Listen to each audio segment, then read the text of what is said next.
লোকসভা নির্বাচনের আগেই বড়সড় সাফল্য খানাকুল থানার। খানাকুলে উদ্ধার বিপুল পরিমাণ নিষিদ্ধ শব্দবাজি। লোকসভা নির্বাচনকে সুষ্ঠুভাবে সম্পন্ন করতে উদ্যোগ গ্রহণ করেছে প্রশাসন, আর তার আগেই বেআইনি শব্দবাজি উদ্ধারের বিরুদ্ধে লাগাতার অভিযান চালাচ্ছে খানাকুল থানার পুলিশ। গোপন সূত্রে খবর পেয়ে অভিযান চালায় পুলিশ, আর সেই অভিযান চালিয়ে খানাকুলের নদীপুর থেকে প্রায় 115 কেজি নিষিদ্ধ শব্দবাজি উদ্ধার করলো খানাকুল থানার পুলিশ। নিউজ আজ বাংলা, খানাকুল।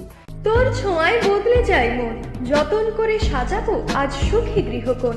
মন পছন্দের শেষ কথা মানি লোকপ্রিয় মার্বেল অ্যান্ড হার্ডওয়্যার, সততাই আমাদের মূলধন। Marble, tiles, bath fitting, submersible, নল ফিটিংস, এখানে পাবেন সমস্ত পরিষেবা। আমাদের ঠিকানা ঘোষপুর, রামপ্রসাদ, হুগলি। যোগাযোগ 8170926495 অথবা 7363023971। তাহলে আর দেরি কেন, আজই আসুন লোকপ্রিয় মার্বেল অ্যান্ড হার্ডওয়্যারে।